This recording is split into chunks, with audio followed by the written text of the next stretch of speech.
মৃত্যুর মুখ থেকে বেঁচে ফিরল অভ্র। সব ভুলে অভ্রকে আপন করে নিল পরমা। হ্যাঁ বন্ধুরা, আমরা এমনটাই দেখতে পাব অনুরাগের ছোঁয়া ধারাবাহিকের আগামী পর্বগুলোতে।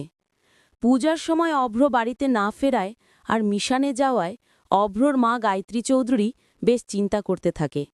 তবে পরমা খুব ভালো করে বুঝতে পারে অভ্র তার জন্যই চলে গেছে।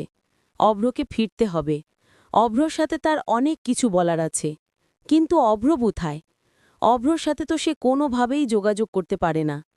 হঠাৎ টিভি চ্যানেলের নিউজে দেখতে পায় পরমা সহ সবাই, ওই মিশনটাতে যারা গিয়েছিল তারা আর কেউই বেঁচে নেই। ভেঙে পড়ে চৌধুরী বাড়ির সবাই, ভেঙে পড়ে পরমা নিজেও। ভাবতে থাকে অভ্র তাকে খুব ভালোবাসত, কিন্তু সে পারল না অভ্রর ভালোবাসার সম্মান করতে। অভ্রর জন্য চোখের জল ফেলে পরমা। তবে যতই সবাই অভ্র মরে গেছে ভেবে নিক না কেন, সুদীপা খুব ভালো করে বুঝতে পারে ওই মিশনে তাকে যেতে হবে এবং অভ্রকে খুঁজে বের করতে হবে। সুদীপা সেখানে গিয়ে খোঁজ খবর নেয়, জানতে পারে অভ্র মারা যায়নি, অভ্র বেঁচে আছে। অভ্রকে সুস্থ করে বাড়িতে ফিরিয়ে আনে সুদীপা।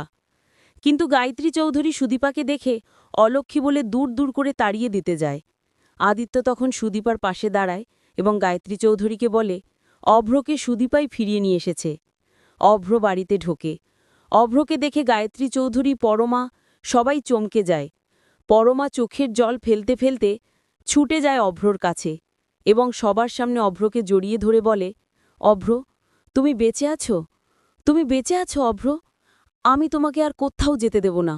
অভ্র, আমি তোমার জন্য অপেক্ষা করেছিলাম। আমি তোমার জন্য চোখের জল ফেলেছি অভ্র। আমি তোমাকে ভালোবাসি। আমি তোমাকে কোথাও যেতে দেব না।